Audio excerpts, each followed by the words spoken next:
नमस्कार साथियों, आज हम बात करेंगे एडल्ट वैक्सीनेशन के बारे में, यानी कि वयस्कों के लिए टीके। वयस्कों के अंदर या बड़े लोगों के अंदर भी वैक्सीनेशन का इस्तेमाल किया जाता है, वैक्सीन का इस्तेमाल किया जैसा जाता है। जैसा हम सब जानते हैं, कोविड के टाइम पे सबने वैक्सीन्स लगाई थी। ऐसे ही जब उम्र ज़्यादा होती है, 50 के ऊपर उम्र होती है, तो प्रत्येक एडल्ट को या प्रत्येक वयस्क को कुछ वैक्सीन्स लगानी ज़रूरी होती हैं, जिससे उसको फेफड़े की बीमारियों को या फेफड़े में निमोनिया होने को या बार-बार खाँसी होना, जुकाम होना, गला खराब, वायरल इन्फेक्शंस होना, उसमें रोग रोकने की क्षमता बढ़ाती हैं। और वो वैक्सीन जो होती हैं, हर एक एडल्ट ने लगानी चाहिए। जैसे कि किसी की उम्र 50 साल है, चाहे उसको कोई बीमारी नहीं है, तो उसको फ्लू वैक्सीन ज़रूर लगानी चाहिए। फ्लू वैक्सीन एक साधारण वायरस की वैक्सीन होती है, जिसको हम सर्दी-जुकाम का वायरस भी कह सकते हैं या इन्फ्लुएंज़ा कहते हैं। उसके अंदर जो है, वो वैक्सीन के वायरस के कीटाणु से ही बनी होती है और वो वैक्सीन जो है हर साल बारिश के आस-पास जो है नई बन के आती हैं, क्योंकि हर साल वायरस जो अपने रूप को बदलता रहता है, तो वैक्सीन भी हर साल नई बनती है। तो वो वैक्सीन लगाना बहुत ज़रूरी होता है सबको।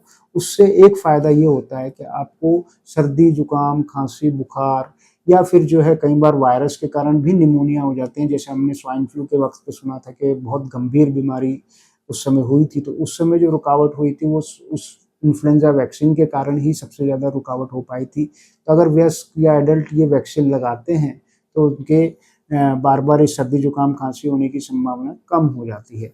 ये भी देखा गया है कि जिन मरीजों को पहले से बीमारी है, जैसे किसी को ब्लड प्रेशर है, डायबिटीज़ है, कैंसर है या किडनी की बीमारी है, कोई भी बीमारी, दमा है या किसी को टीबी हो चुके हैं या किसी को अस्थमा है, कोई भी बीमारी हो, चाहे उसकी उम्र 50 साल से ज़्यादा नहीं हो, कम हो, तो भी उसको वो वैक्सीन, फ्लू की वैक्सीन लगाना उसको फ़ायदेमंद साबित हो सकता है। क्यों? क्योंकि ये वायरस से उसको बचाव मिलते हैं। किसी रोगी की अगर रोग रोकने की प्रतिरोधक क्षमता कम है, तो ये वैक्सीन उसको इन इन्फ्लुएंज़ा वायरस से बचाती है।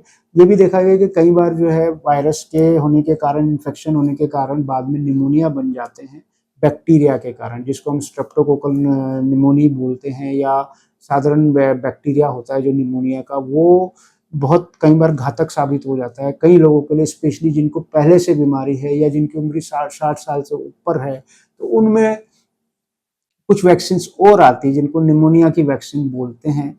पहले कई बार वो 5-5 साल में लगानी पड़ती थी और अब जो है वैक्सीन ऐसी आ गई है कि उसको एक ही बार ज़िंदगी में लगाना होता है।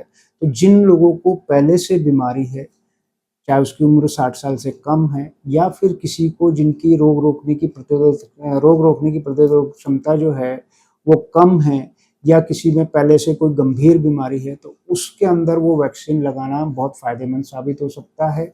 या जिसकी उम्र 60 साल से ऊपर है, उसको वैक्सीन लगाने में फ़ायदा ये होगा कि उसको गंभीर निमोनिया नहीं होगा। ये भी देखा गया कि ज़्यादातर एडल्ट्स के अंदर या जो उम्र-दराज़ लोग हैं, उनकी ज़्यादातर निमोनिया होने की संभावना बहुत ज़्यादा होती है और इतने गंभीर निमोनिया हो जाता है कि जान को खतरा हो जाता है, आईसीयू में भर्ती करना पड़ता है और मरीज़ की जो मृत्यु होने की संभावना है वो बढ़ जाती है। तो जिनकी उम्र 60 साल से ऊपर है, पर कोई बीमारी नहीं है, वो वैक्सीन निमोनिया की ज़रूर लगाएँ। जिनकी उम्र 60 साल से कम है लेकिन बीमारी, कोई न कोई बीमारी साथ में है, तो वो निमोनिया की वैक्सीन ज़रूर लगाएँ। तो इससे ये फ़ायदा होगा कि आप गंभीर निमोनिया से बच पाएँगे, आपको हॉस्पिटल की भर्ती होने की संभावना कम हो जाएगी और इससे वयस्कों में मृत्यु दर या एडल्टहुड के अंदर जो है मृत्यु दर को कम किया जा सकता है। धन्यवाद।